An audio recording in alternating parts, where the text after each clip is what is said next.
Okay, welcome. Great to see so many people here at the Maxwell Conversations in the Humanities, which is sponsored by the Division of Arts and Humanities and the English Department. And I'd like to give special thanks to Professor Allison Kiesel, who has helped to arrange this talk, and to all of you for being here. I know some of you have to be here, but I'm going to thank you for really being here, which you don't necessarily have to do. That requires some effort. And you will get more pleasure as a result, I believe. It's my great pleasure to welcome Professor Kenneth Daley, who's Associate Professor of English at Columbia College in Chicago, former department chair at both Columbia College Chicago and Ohio University. He's the author of The Rescue of Romanticism, Walter Pater and John Ruskin, and essays and book chapters on Pater and other subjects. Currently, he's editing Volume 6, Appreciations and Studies and Reviews, 1890 to 1894, for the collected works of Walter Pater to be published by Oxford University Press. He was awarded an NEH grant for the summer seminar Literature and the Visual Arts, held at the Boston Athenaeum, and has worked on as a film video archivist for Martin Scorsese, who some of you might have heard of. Today, Professor Daley will present a talk and host a conversation on Walter Pater, touching on his biography and interests and reasons why he is an important and provocative literary figure. You may have seen on the poster a pencil sketch of Walter Pater. Pater's the one with the top hat, and the other one is Professor Daley, when he was in Oxford doing research in the archives where all of Pater's papers are held. He'll also discuss Pater's insistent crossing of boundaries, his fusion of critical and creative writing, commitment to skeptical and relativist thinking, privileging of intensity, transgression, moments of strange excitement, at once intellectual, emotional, and suffused with the erotic. It's like a description of the English department, right? That's why we're so happy today. I'm excited to hear how Pater embodies the conflicting, or maybe dialectical is a better way of saying it, in which the elementary particles of language will be realized as color and light and shade through his scholarly living in the fullest sense of them, as he says, by not only foreseeing when he's writing the end in the beginning and never losing sight of it. So a sort of very, he's in that case making an analogy to an architect who has a blueprint and a plan to produce a very beautiful and orderly structure.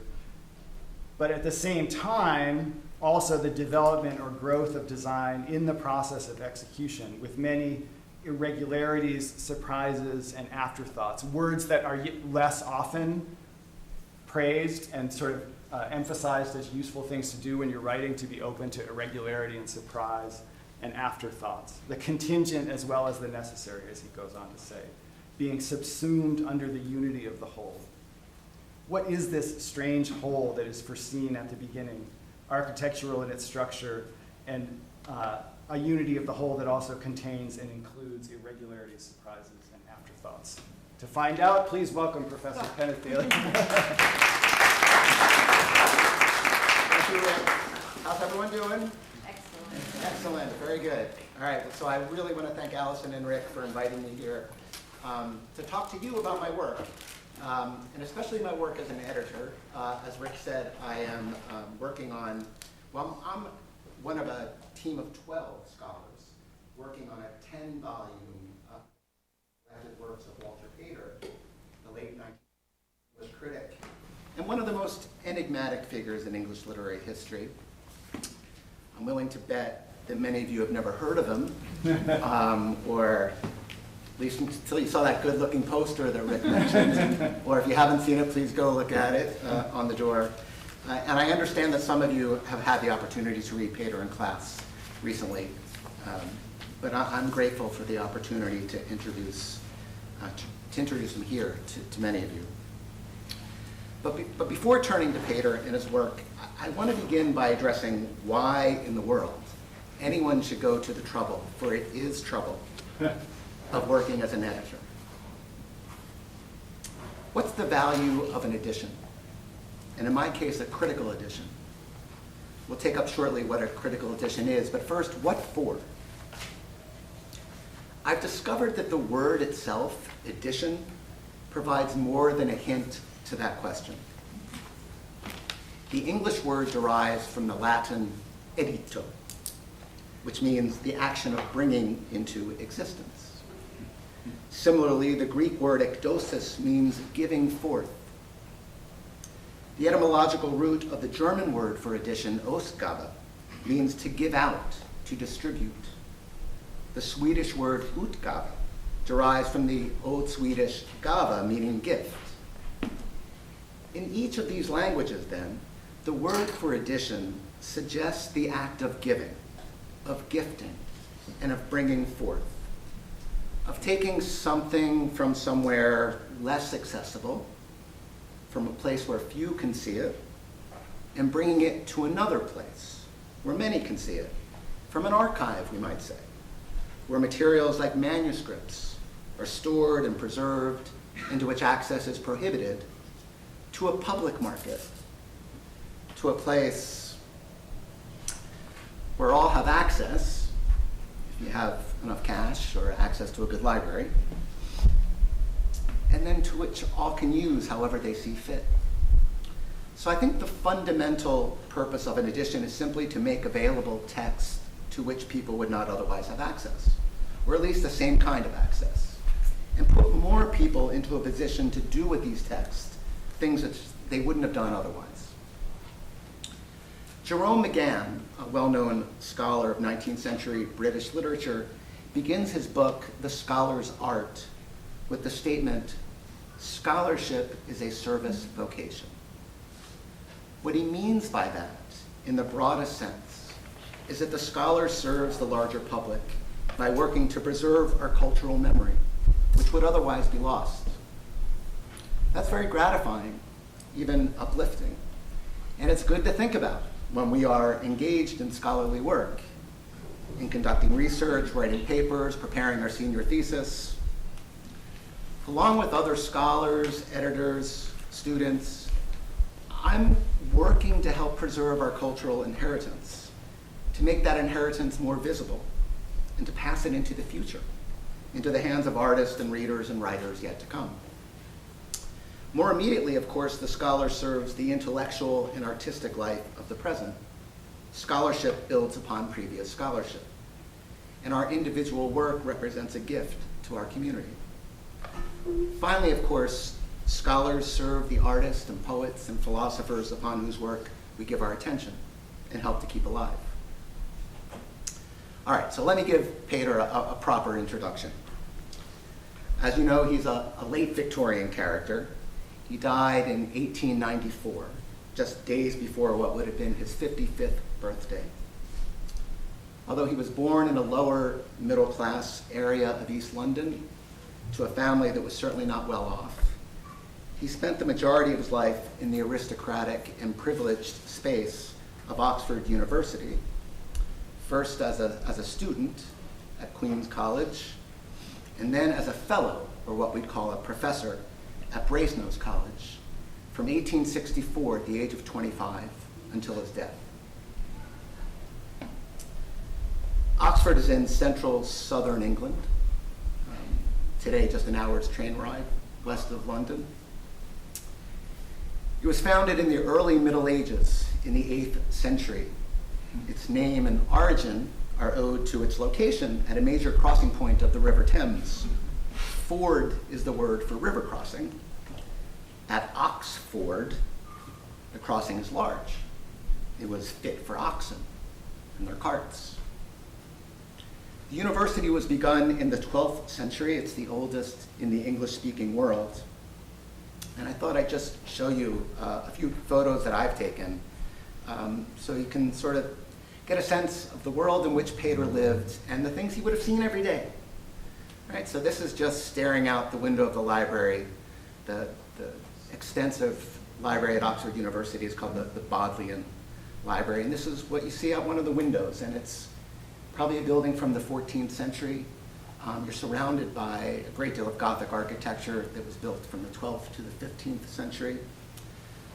But you also see a lot of Byzantine architecture, that very decorative, more complicated architectural style. Well, not more complicated than the Gothic, but very different. 17th century, we're talking. And this is called the Radcliffe Camera.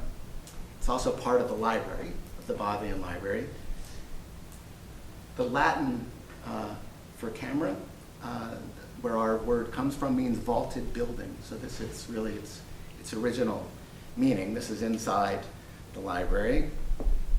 And that's Peter's space at Brasenose, his lodgings. One of those bay windows that you see, that second one on the second floor. So he would have looked right outside the window, right onto the Radcliffe Camera.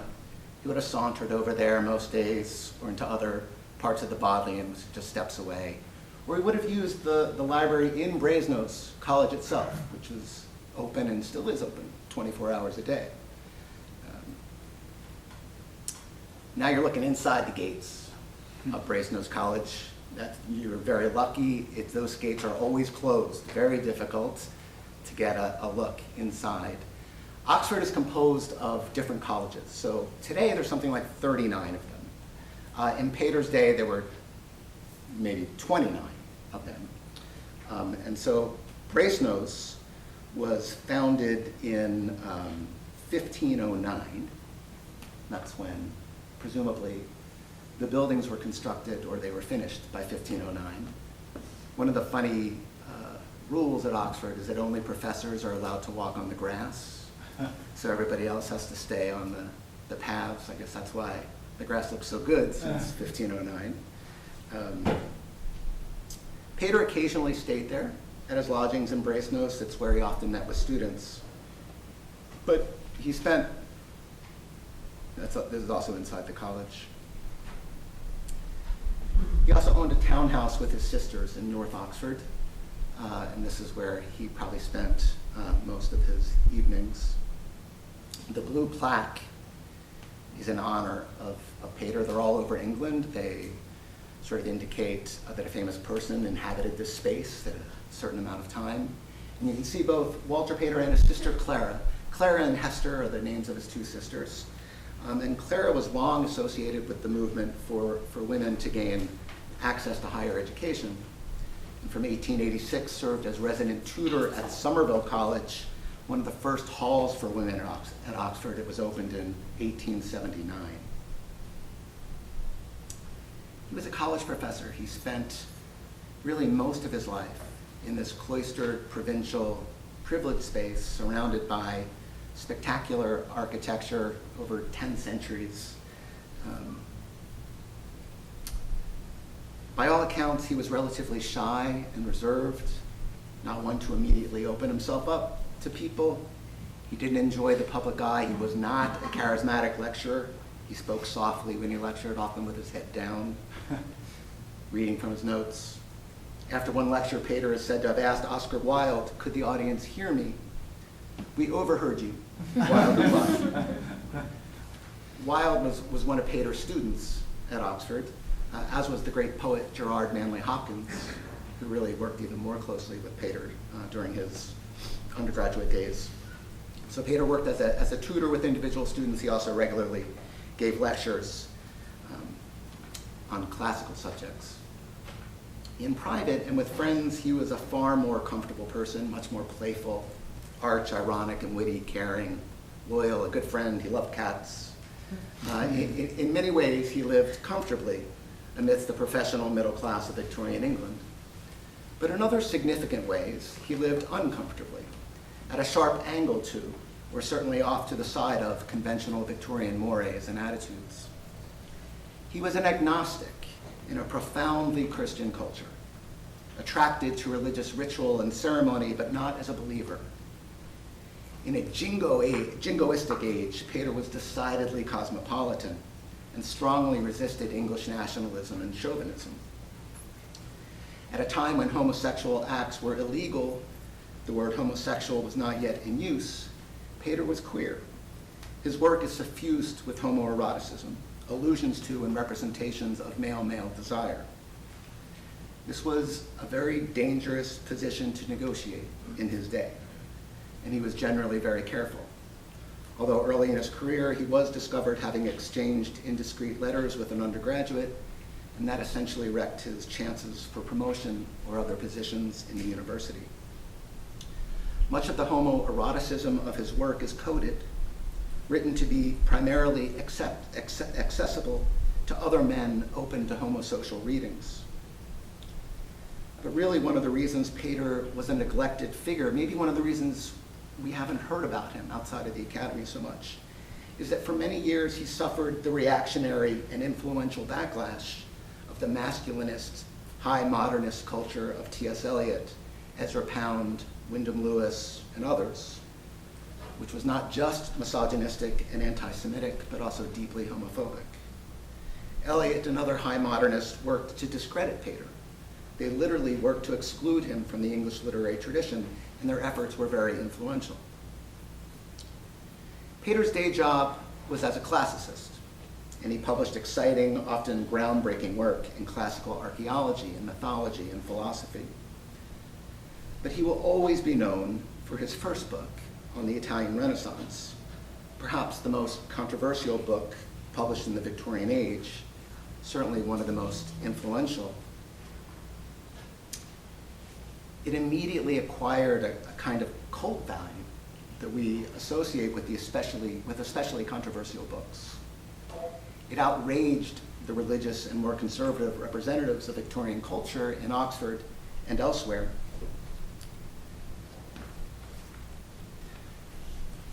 Its patient, probing attempt to reconstruct the history of the Renaissance as a hidden Hellenic tradition running from the 12th to the 18th century that celebrated the free play of human intelligence and, almost more importantly, the free play of the human body, proved profoundly persuasive to many of his readers.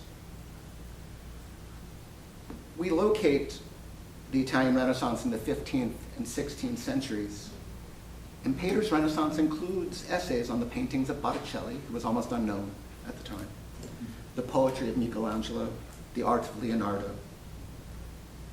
But Pater begins the book in the 12th century with an essay on medieval French culture and literature. And it closes with an essay on the German art historian Johann Winckelmann, who lived in the 18th century. For Pater was really less interested in the Renaissance as a historical phenomenon, and more as a spirit or ethos. Really, for Pater, the Renaissance is a trope. It's a figure for moments of intense feeling, any significant cultural expression of liberty and variety. The beautiful opening essay on medieval France establishes the book's provocative tone. Its countercultural energy that culminates, the beautiful opening essay on medieval France establishes the book's provocative tone, its countercultural energy that culminates in the final paragraphs of the conclusion. He locates the origins of the Renaissance in medieval France because he senses there that, quote, a new music is arising in the strange and profane love poetry of Provence, in the transgressive love stories of Abelard and Eloise and Aucassin and Nicolette, what he describes as, quote, a spirit of rebellion and revolt against the moral and religious ideas of the age. In their search after the pleasures of the senses and imagination, Pater writes, in their care for beauty, in their worship of the body, people were impelled beyond the bounds of a primitive Christian ideal, and their love became a strange idolatry, a strange rival religion. Pater's tone and diction border on sacrilege, and in general, the book constitutes a thinly veiled critique of the present, a protest against bourgeois values and the new modern mass culture of industrial capitalism. And it offers, at least potentially, a utopian alternative, a modern-day Renaissance or rebirth. Pater's is an urban aesthetic. It enacts a spiritualized, eroticized encounter with objects, ideas, and human faces all readily available to the alienated subject in the modern metropolis. Our failure is to form habits, he writes in the book's conclusion. In a stereotyped world, it's only the roughness of the eye that makes any two persons, things, situations seem alike. He seeks to provide his readers the means to transcend the increasing mechanization and routinization of modern life. In poetic, rhythmical prose, Pater models a preternatural receptivity to beauty and experience, heightened by the persistent reminder of the brevity of life. We have an interval, and this place knows us no more.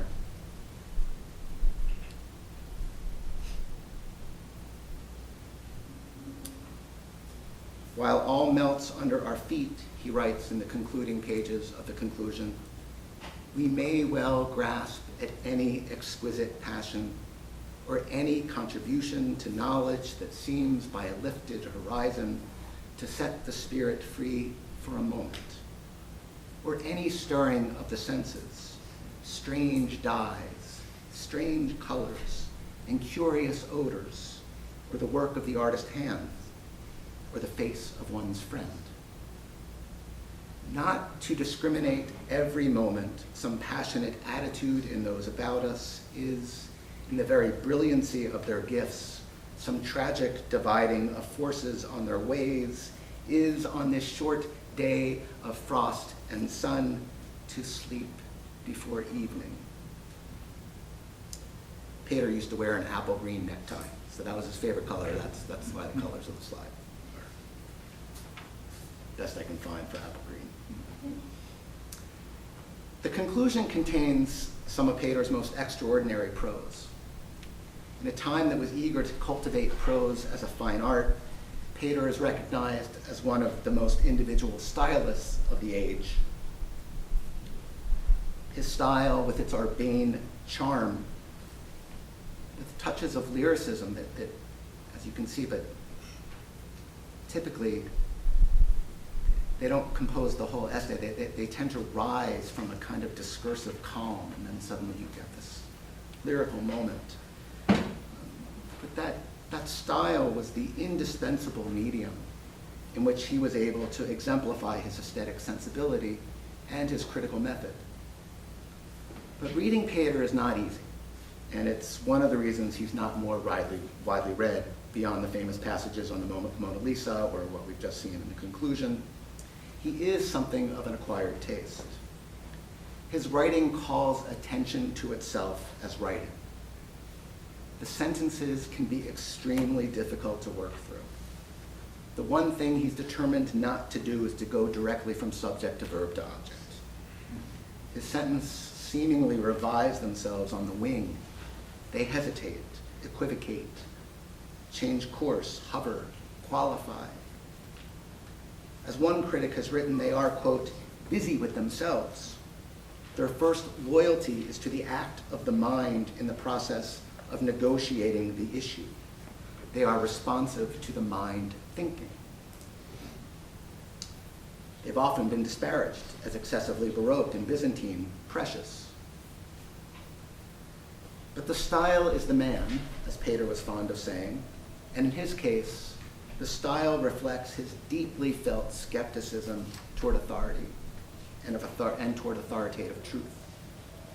For Pater, and this is one reason why his rising fortunes in the academy coincided with the spread of post-structuralist theory, all truth is relative, never absolute.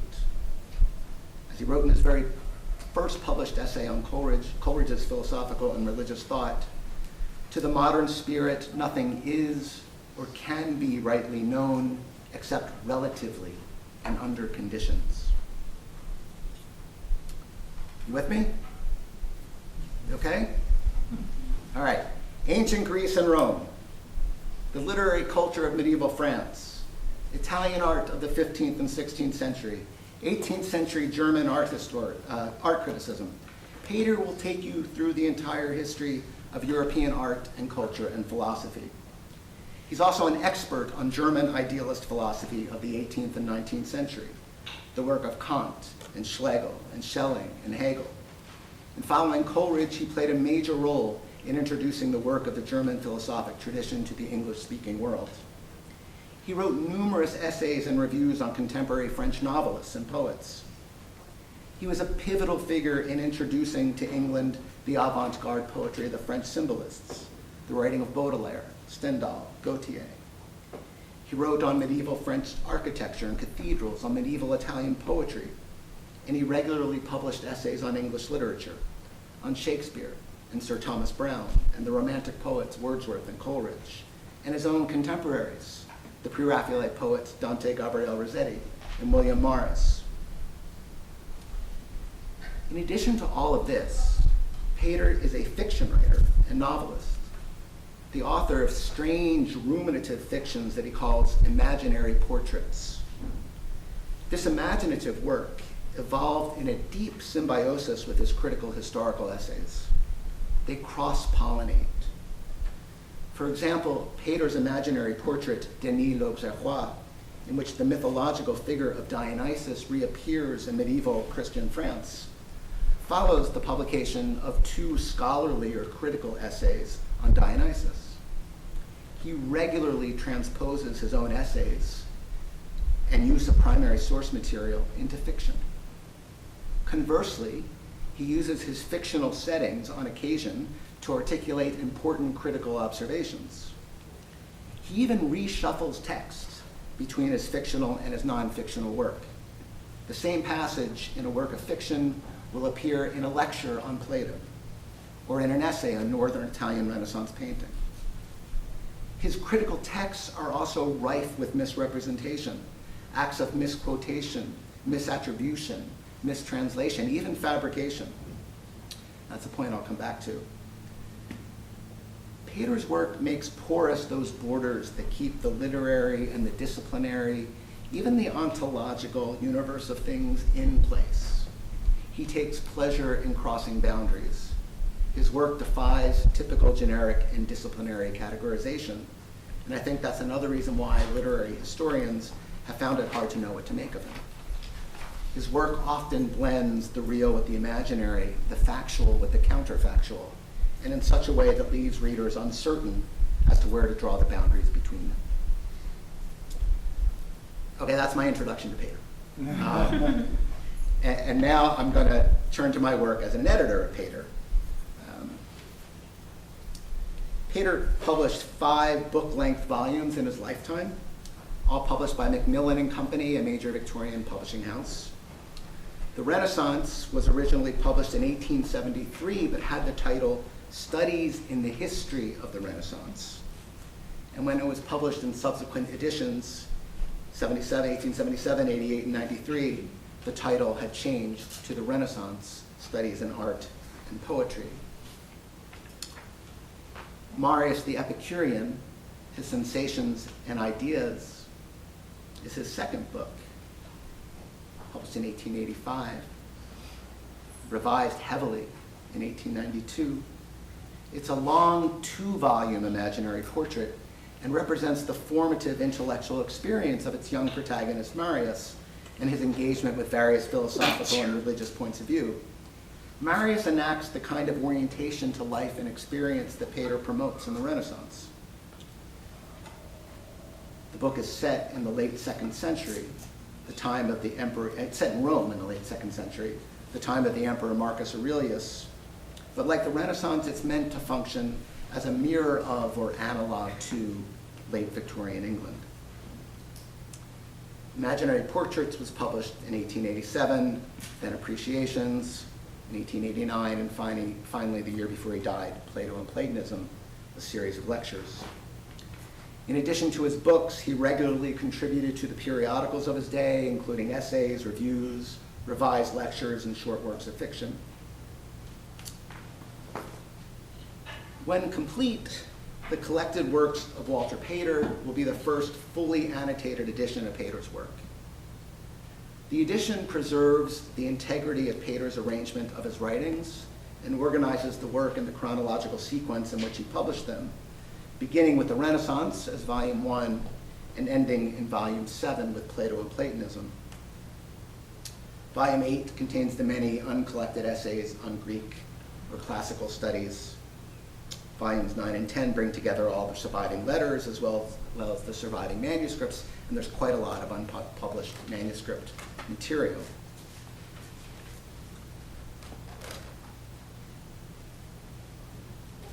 The centerpiece of my volume, Volume 6, is Pater's book of literary criticism, Appreciations with an Essay on Style. It collects all of the essays on English literary subjects that Pater ever published. It stands, along with Matthew Arnold's Essays in Criticism, as one of the two most influential books of literary criticism produced in Victorian England. It also represents a major contribution to late 19th century literary historiography, the writing of history, the writing of, in this case, of English literary history.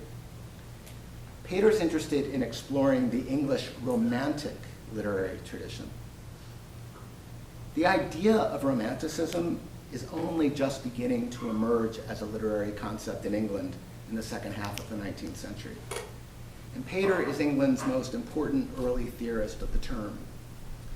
As with his idea of the Renaissance, Pater regards the Romantic as an ever-present, enduring principle in the artistic temperament, discernible across historical time and national boundaries. Pater's Renaissance itself is an explicitly Romantic movement, raging, as we've seen, from medieval France through 16th century Italy into the 18th century Germany of Winckelmann and Goethe. Pater's Renaissance artists and artworks are replete with the qualities he repeatedly associates with the Romantic spirit: individualism, strangeness, curiosity, rebelliousness, antinomianism, sympathy. Appreciations extends Pater's trans-historical and transnational treatment of the Romantic spirit, tracing it throughout the history of English literature and in close relation to its manifestation in the modern French and German literary traditions. The book also contributes substantially to the establishment of the term Romantic to define English literature of the early 19th century. That's kind of an invention late in the century to start calling Wordsworth and Coleridge and the Romantic writers that we know of as Romantic writers. That gets delineated only in the beginning, in the late 19th century. The book's title reminds us that critical appreciation was Pater's natural mode. Adverse criticism, denigration, denunciation did not form part of his repertoire as a writer. Those essays are full of gentle qualifications and doubt. If Appreciations was the whole of my volume, I would be done. But I am also responsible for the studies and reviews published in the last 4 years of his life. Reviews of Oscar Wilde's The Picture of Dorian Gray, Edmund Goss's Book of Poems, George Moore's collection of contemporary art criticism, collection of short stories, Contes du Centenaire by a now obscure French fiction writer and literary scholar, Augustin Filon. And then there are many substantial pieces. Pater's introduction to Charles Shadwell's translation of Dante's Purgatory, Pater's most substantial treatment of Dante. 2 essays on medieval French cathedrals, the Romanesque Cathedral of Vézelay and the Gothic masterpiece in Amiens. Pater conceived of a whole essays on French cathedrals, which if he had lived, he probably would have made into a book. A major essay on the French fiction writer and architectural historian Prosper Mérimée, 2 late essays on the Italian Renaissance, one on the central Renaissance figure of Raphael, and a shorter piece on Northern Italian Renaissance painting, which is closely related to imaginary portrait, which Pater left only in manuscript.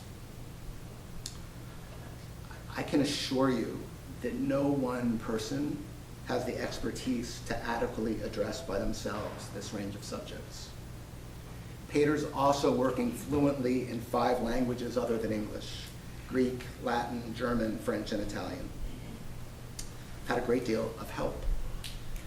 The Collected Works project is funded by a generous grant from the Canadian government, and that funding has made possible the support of a number of scholarly experts, translators, and other research assistants. So while I prepared my notes for Peter's essay on the Purgatory of Dante Alighieri, I was able to consult and work with an expert on Italian medieval literature. When I worked on the Shakespeare essays, I had a research assistant who was finishing his PhD on Victorian treatments of Shakespeare, and so on. It takes a lot of people to produce the kind of volume that the collected works represent. Taken together, the edition is meant to serve as the definitive text of Pater's work, and as such is a critical or scholarly edition. And like all critical editions, it's composed of 4 primary elements. First is the text. What are we going to read? It's referred to as the reading or the copy text.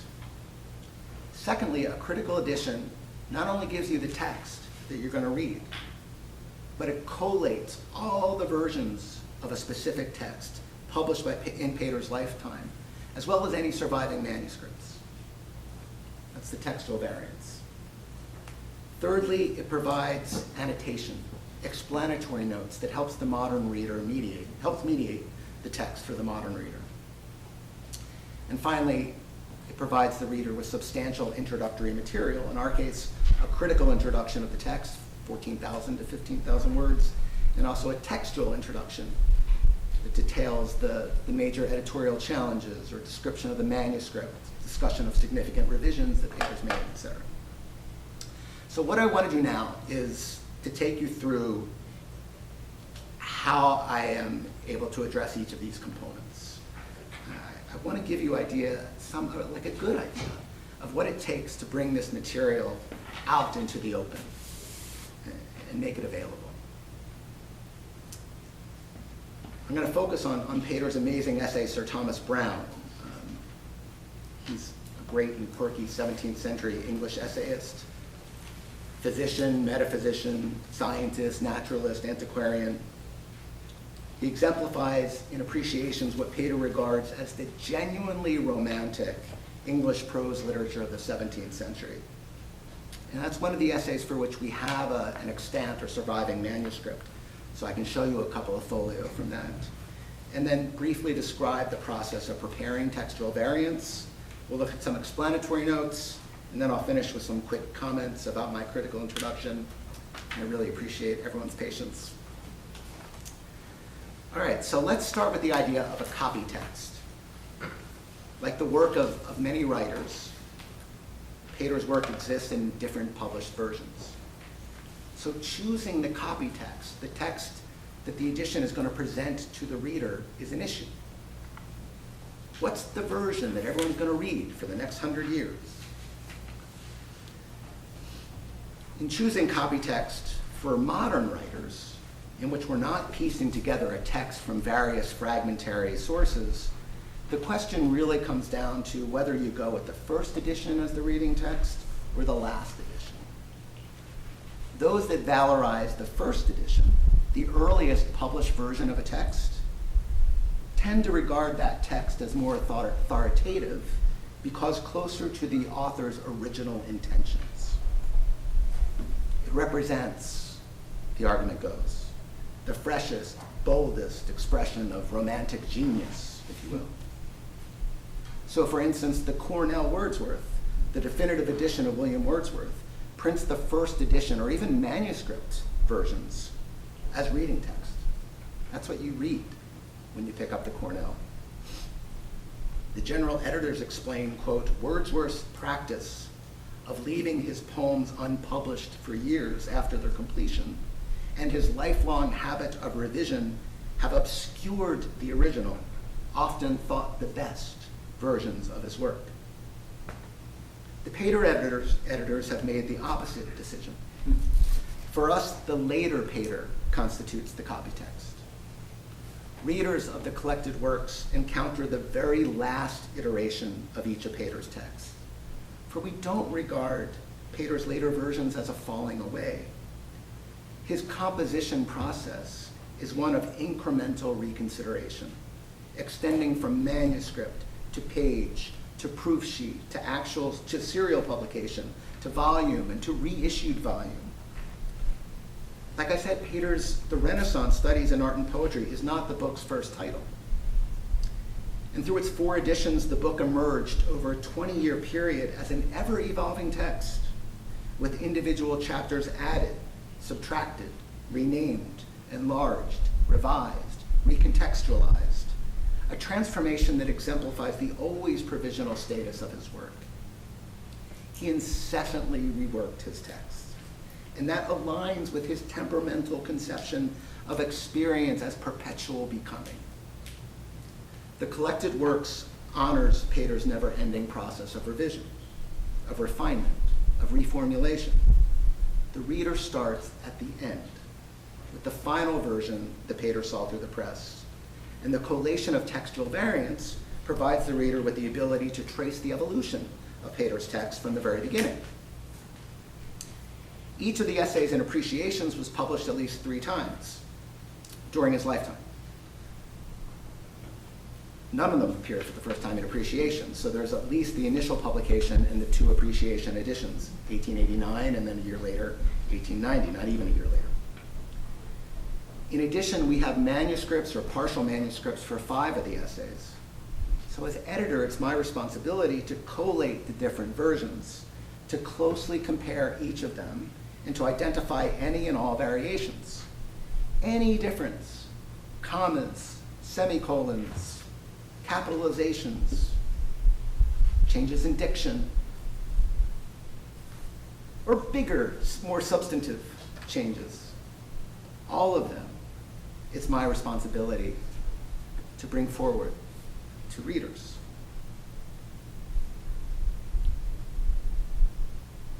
Any difference between the copy text, the 1890 second edition, the final edition that Pater saw through the press of appreciations, any difference between the copy text and a previous version of the text is called a textual variant.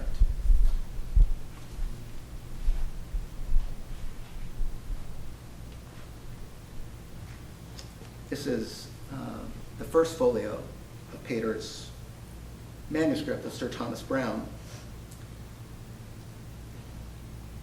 It's owned by the Morgan Library in New York City. The manuscript is what's called a fair copy holograph. Holograph means that it's entirely in the composer's hand.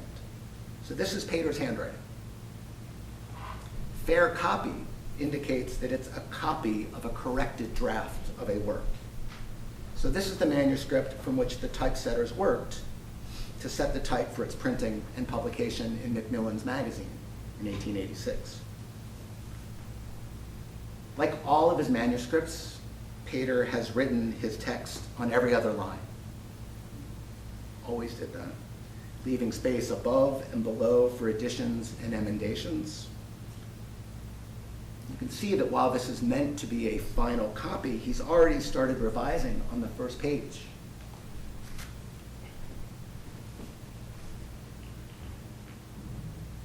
That's just a close-up of the revision.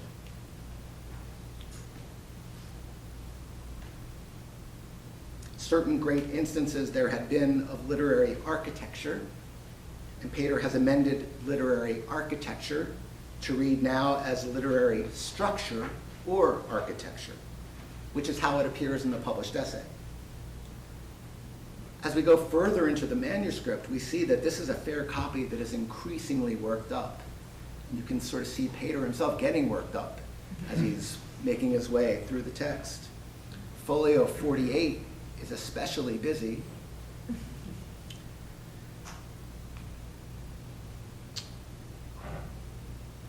Give you a look at the whole page. Now, this is a close-up of lines 4 and 5.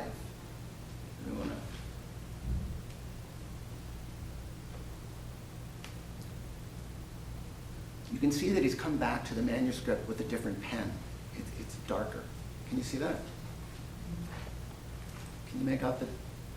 It's really hard, and it's annoying. These manuscripts, they're owned by libraries. So you pay a lot of money to get copies of them, and they make it so the copies you can't copy. So I've had to scan and then put into PowerPoint, so it's annoying, and you can't see it as well as you can. But you know, this is a darker pen. And what he's written here is in darker pen. That whole sort of third line as compared to like this line. I don't know if you can tell that. No, I hope I pointed to the right one. Most of this line is an older pen.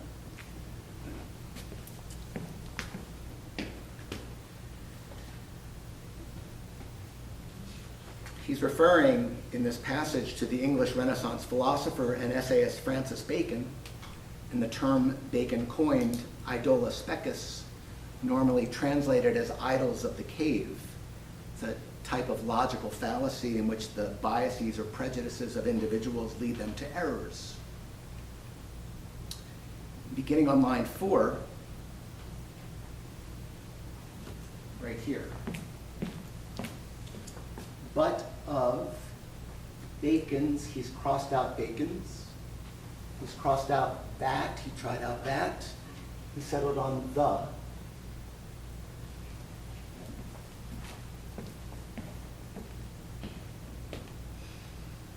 But of, I'm sorry.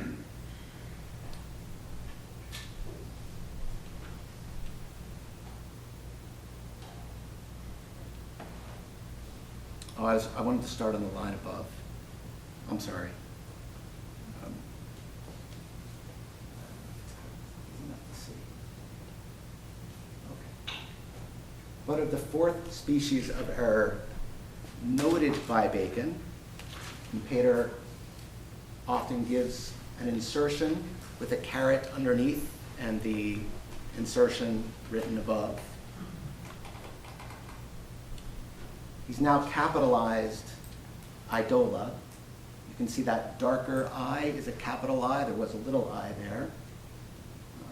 And then he has filled in that whole tribe of allusions which are, so now I'm at the bottom.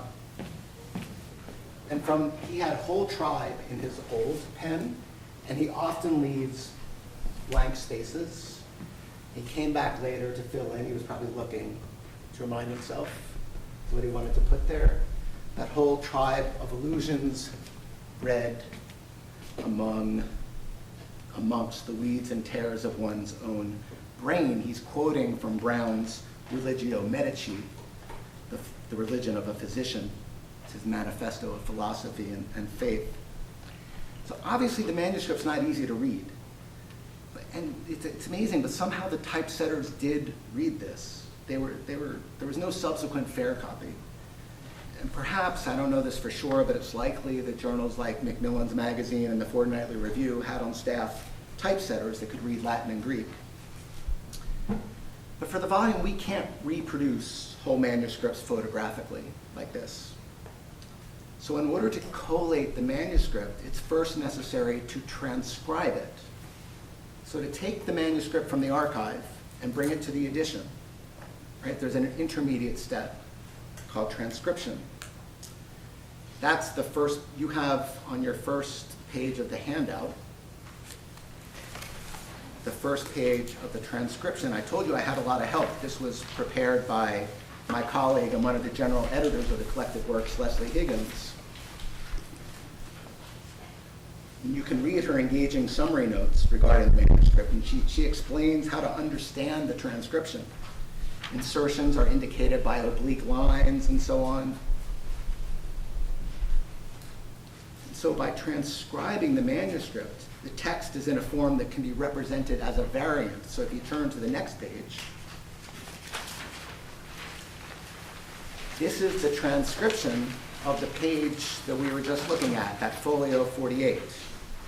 And you see how she has, you can see where 48 starts, where 47 ends and 48 starts in that second line. And so this is what a transcription looks like. Right, she's explained the key in the opening. This will be published along with all Pater's manuscripts and unpublished manuscripts in volume 10. But for the purposes of my volume, it's to be collated with all the other variants from the 1890 edition of Sir Thomas Browne.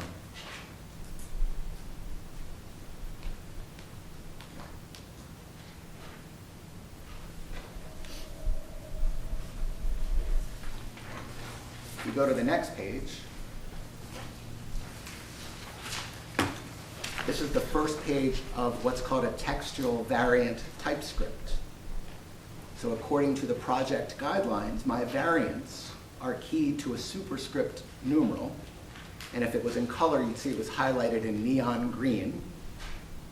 In the published variants, in the published volume, the variants will be keyed to page and line numbers and given in a section titled Textual Variants toward the back of the volume. So each of these notes or superscripts indicate that there is a variant at this spot, right, in the text. And the text, so you go to the next page, you can see the first page of my textual variant typescript.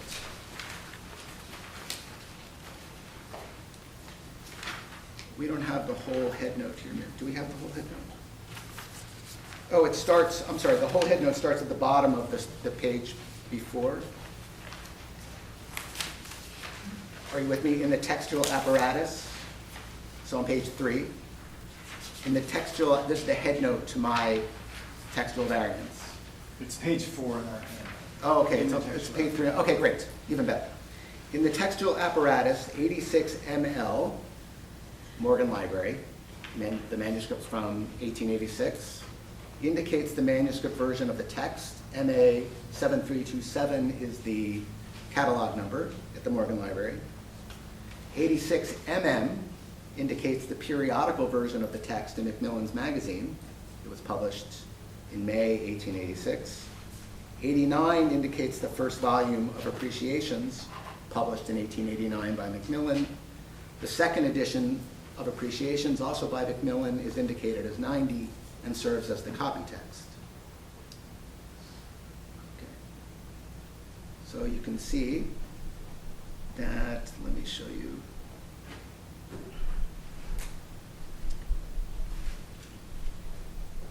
Each note about a textual variant has the same structure. Right, so we start with what's called the lemma, and that's the word or group of words from the copy text, right, from the 1890 edition, from which there is a variant reading. So the lemma is indicated by the bracket. So what's to the left of the bracket is the copy text, and then the lemma is followed by the variant or variants, the way the text appeared in a previous version or versions as compared to 1890. Remember, we're working backwards. So look at note 4, for instance. They've come out in, anyway, look at note 4. The man of letters as we understand him, that's from the 1890 copy text, right? That's what's in Appreciations. That's called the lemma. And readers can see that Pater has revised from both the 86 Morgan Library manuscript and the 86 Macmillan's magazine essay, which read, "What we understand by the man of letters." It's a simple and elegant revision, giving life and substance to the man of letters, as well as a kind of iambic rhythm to the close of the sentence. But you can trace every single revision that Pater made, from the smallest to the largest.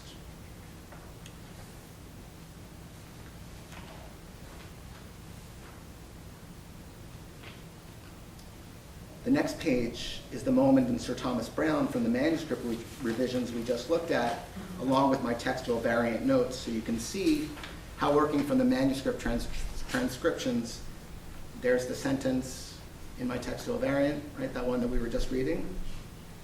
You can see that I've broken it into 4 distinct variants, or 4 ways the manuscript differs from the copy text.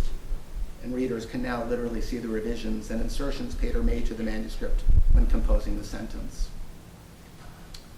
All right, has anyone followed me at all? Seriously? Yeah. Okay, so what's a lemma? What's that? It's the base text. That's the base text, right, or the copy text, or the reading text. And it indicates, right, when it's to the left of the bracket, it's there in the variant typescript because Pater's made a revision. from earlier. Okay, all right, very good. That's the process for bringing the manuscript out of the archive and into the volume. And obviously, compiling the textual variants is a time-consuming task, and often tedious. There's over 700 variants in the Brown essay. And that's one of the essays. But you know, it's a real contribution to Pater studies, right? You're serving, right? You're really giving something to the community. Provides enormous insight into his writing process, both his initial composition and subsequent revisions. You know, many of the revisions Pater makes, like I said, have to do with punctuation, revising a comma to a semicolon, or what we'd regard as relatively minor grammatical concerns. Maybe he's fussing over whether or not to particularize the general and to the.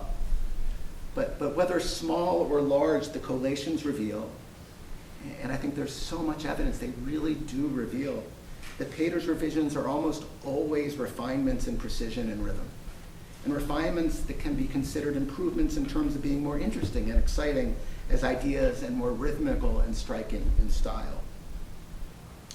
So for each of the 12 essays and appreciations, I've had to prepare a textual variant typescript. But for each of the 22 essays and reviews of my volume, I prepare an explanatory note typescript, sets of annotations. So now we're switching, right? A whole different set of notes. Now I'm trying to mediate the text for readers. Editors are to assume an international secular audience ranging from intelligent undergraduates to Pater specialists and Victorianists. In the explanatory notes, the editor is not to provide interpretations of text, nor are we to express our opinions.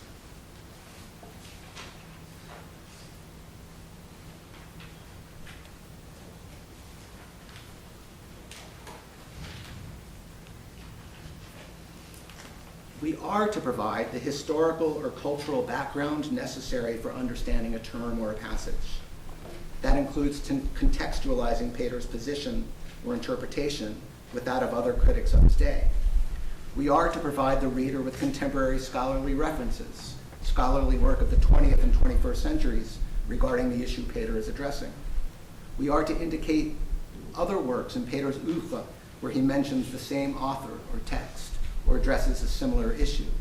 We're to provide translations. We're to identify the sources Pater is using. We're to identify Pater's quotations and allusions. Not an easy task, let me tell you, especially since not only is Pater's work dense with allusion and quotation, but it's characterized by a wildly uneven treatment of quotations or other references of source text. Sometimes Pater uses quotation marks when he's not quoting at all, but only paraphrasing. Often he doesn't use quotation marks when he's actually quoting, verbatim. Often his quotations are inaccurate, ranging from minor to major modifications. Now, much of this is consistent with the state of Victorian criticism and scholarship. It's only in Pater's lifetime that the conventions of scholarly referencing that we take for granted were becoming codified. But on the other hand, there are numerous instances where Pater is willfully manipulating his source material.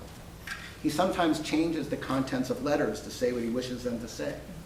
He reverses the position of critics that he's presumably quoting so that he can disagree. He deliberately misattributes quotations. He does all these things in the Brown essay. To go back to your packet, handout 6, this is the first page of my explanatory note typescript. The copy text again of the Brown essay. This time my notes are keyed with a numeric superscript highlighted in purple, if you could see. In the volume, the notes again will be keyed to page and line numbers in a section titled Explanatory Notes. And the next page in your packet gives my actual notes. So note 1 is keyed to the superscript next to the essay's title in the copy text. And it functions as a kind of head note. I won't read all of these out loud. But you know, in that first note, I identify Pater's primary source. Right? That's helpful for a reader. Pater's working from Simon Wilkins' edition of Brown from 1835-36. I point out that it includes specific memoirs, Samuel Johnson's life of Brown, all sources that Pater relies upon, letters that he's quoting from. I let you know that Pater borrowed the Wilkins edition from the library on numerous occasions.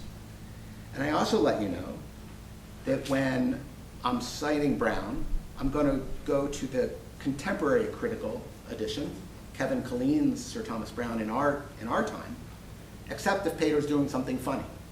Then I'll show you the Wilkin edition to show what he's done to change a quotation. All right, the second, I identify who John Dryden is.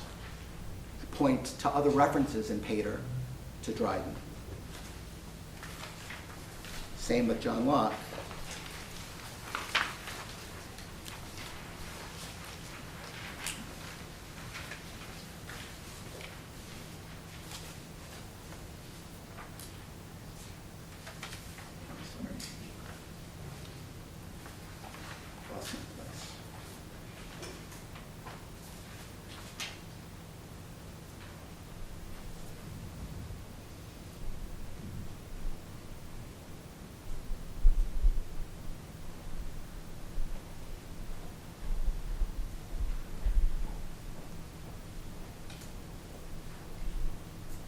Well, I can't find the paragraph that I am annotating, but I wanted to read you the sentence that I think needs some mediation.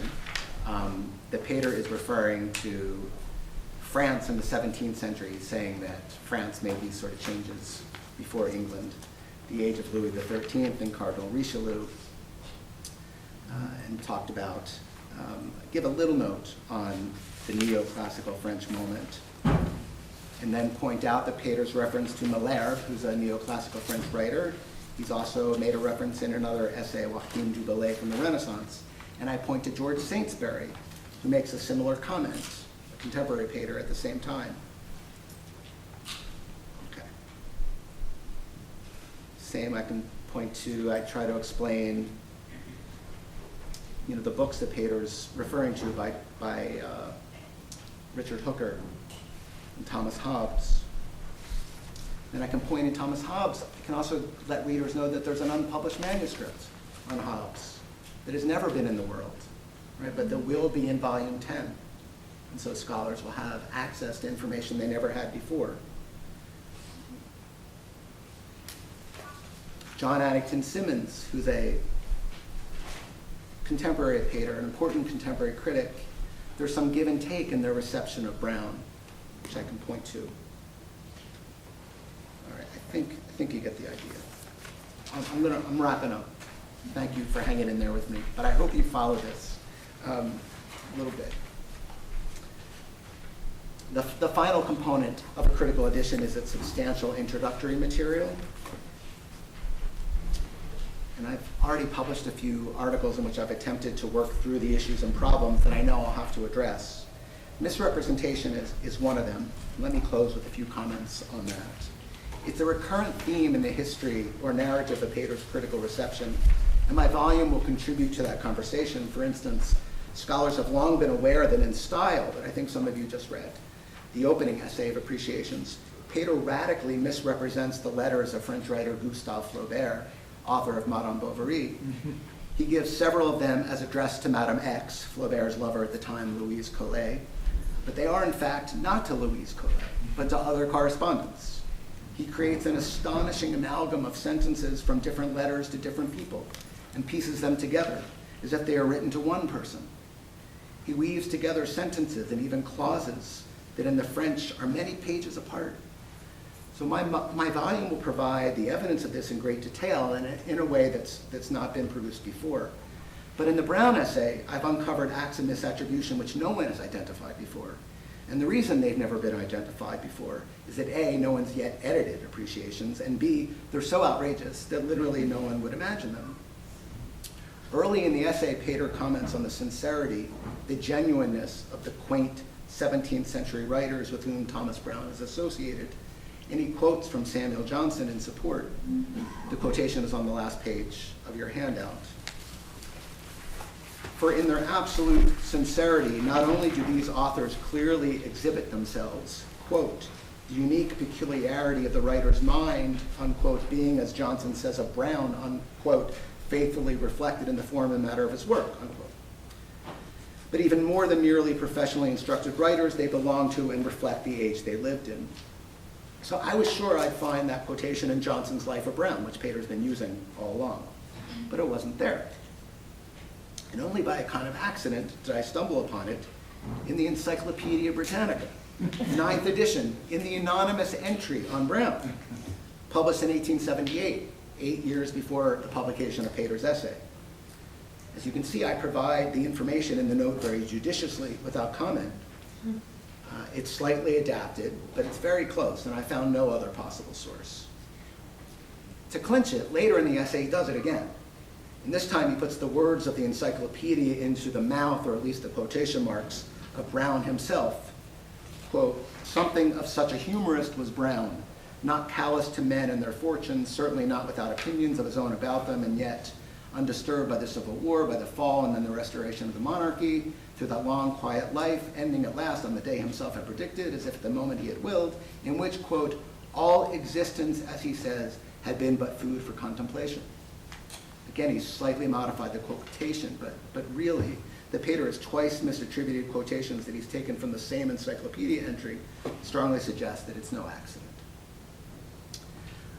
So in my critical introduction, I had the opportunity to weigh in and sort of try to give my best guess as to what's going on. And I think it makes best sense to regard these acts of misrepresentation, at least in part, as a kind of humorous protest on Pater's part.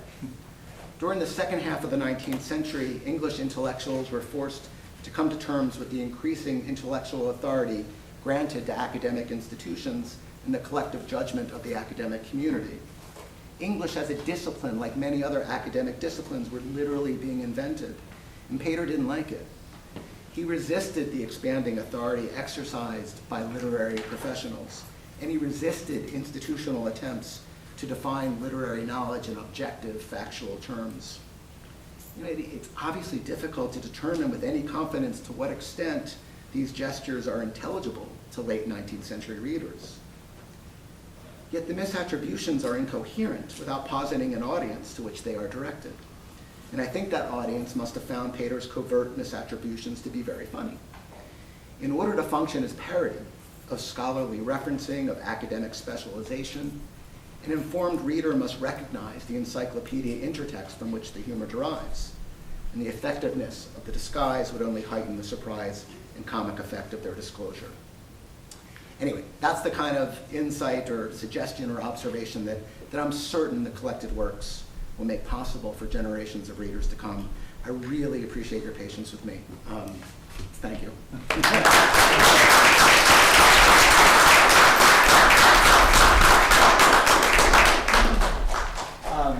Thank you so much, Ken. That was fascinating. And now we have some time for questions, comments, thoughts about specific things that were raised, about how the practices of research that I've mentioned. So what would you like to ask about? I know you said you're working on 10 editions.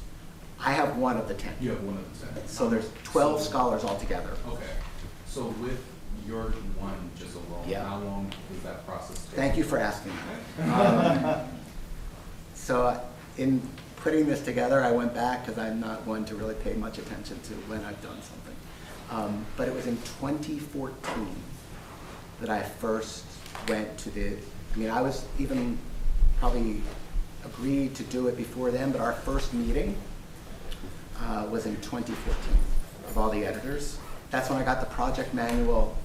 That's when I started. 4 of the works, 4 of the volumes have been published so far, of the 10.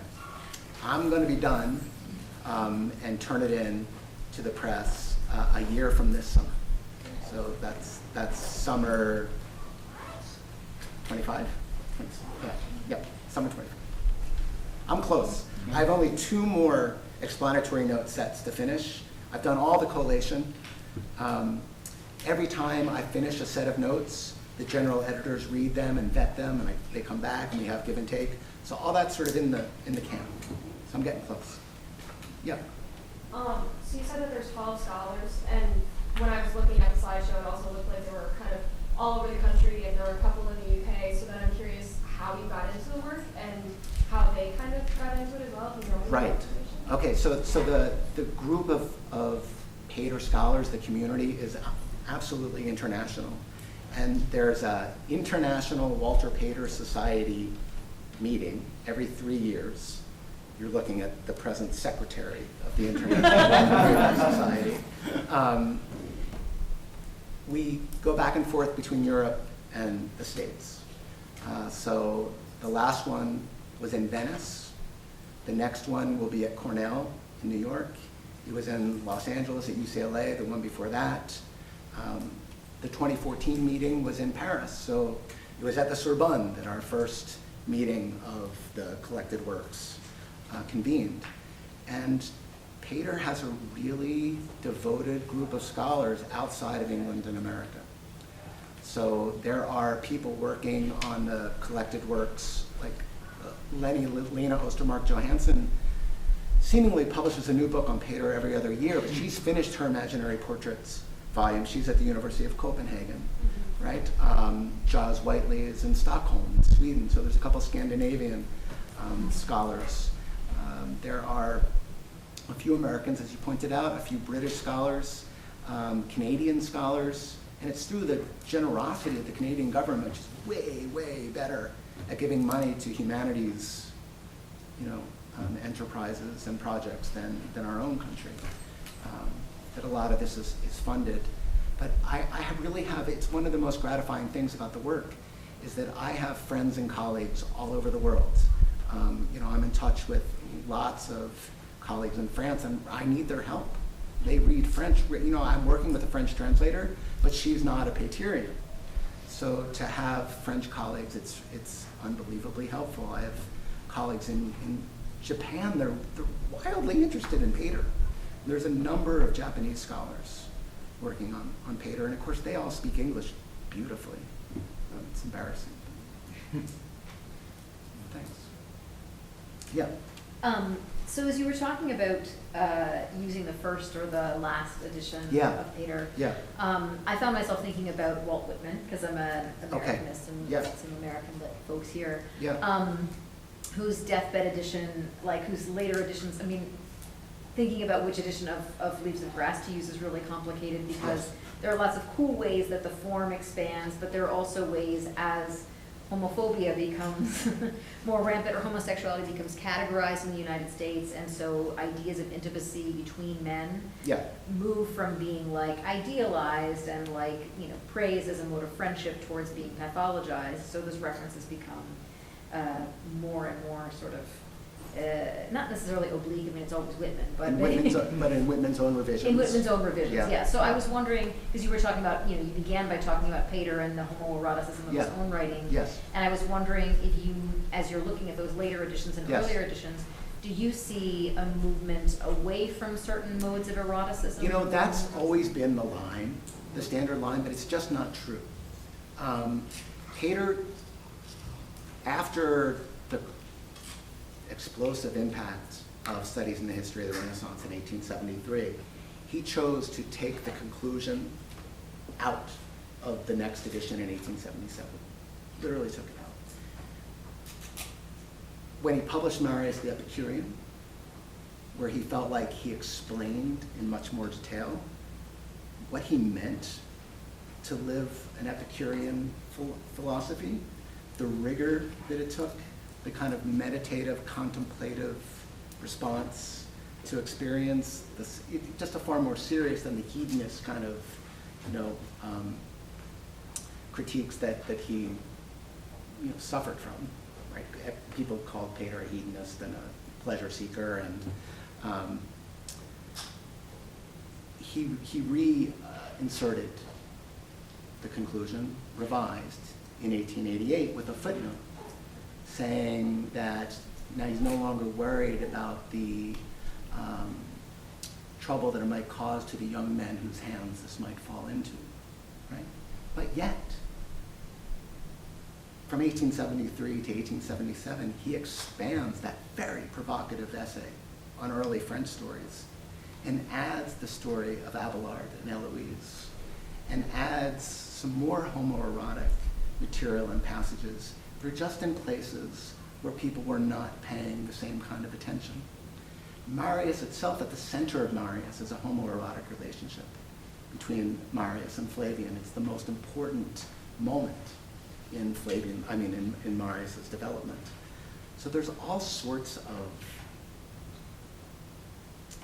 sort of rejoinders or answers to that charge that Pater somehow, retreated from his representations of male-male desire, and really his very early kind of enacting of a kind of queer theory in which, homosexual subjects themselves begin to define what constitutes male-male desire as opposed to some sort of authoritative, institutional or systemic ideas. Yeah.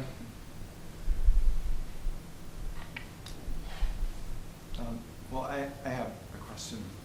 I just wonder, there's something so destabilizing, even just looking at these texts that give all the variants. Yes. That reminds me, in fact, of a thing that poetry likes to do, and that we've been doing in my creative writing classes, Yeah. of like repetition and variation, Yeah. producing a sort of destabilization. And I just wonder what this has done to your reading of these texts as they become multiple in a way, and it seems like part of an edition like this, and Shakespeare or whoever, when one Yeah. encounters that, Yes.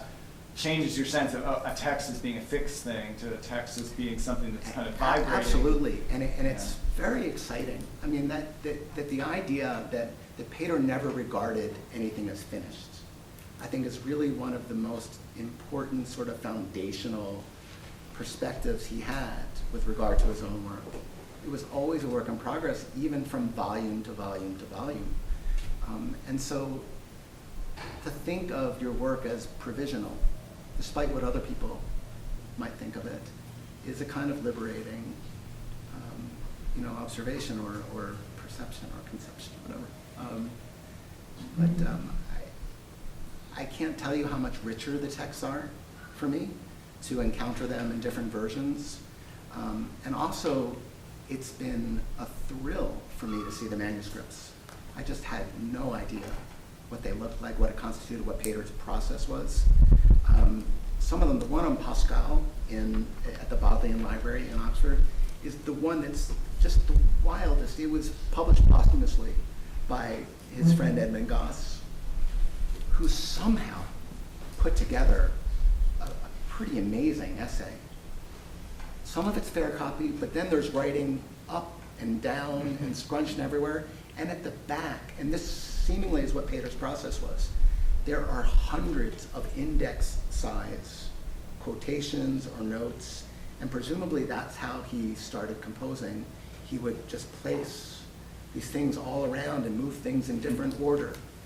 And you can see it in real time, like with your own eyes. You can pick up these things.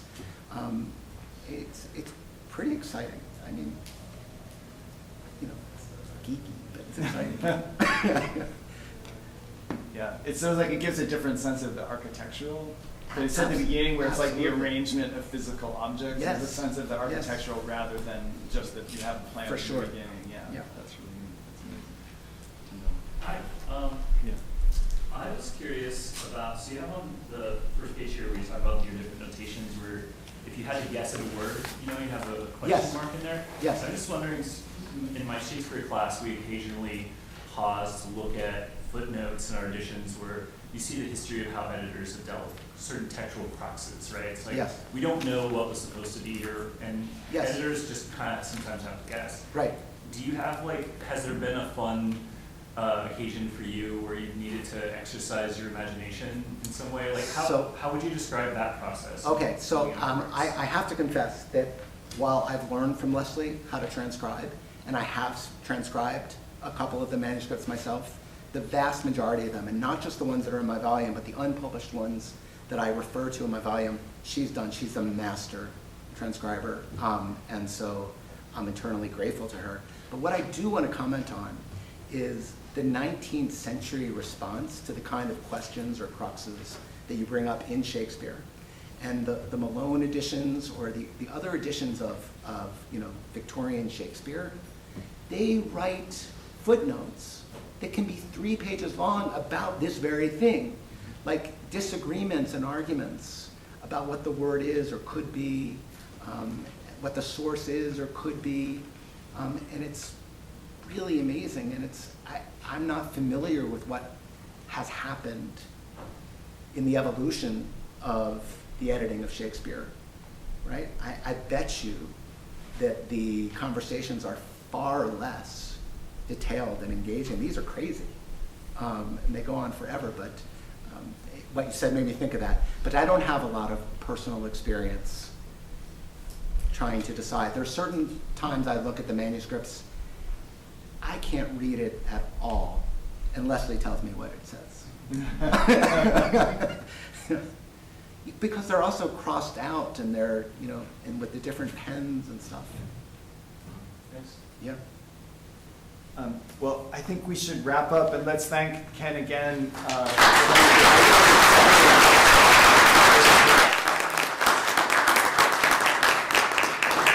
sure if you had a burning individual question, you could race down and ask and get an answer, but in the meantime, thank you all, and thank you. Thank you.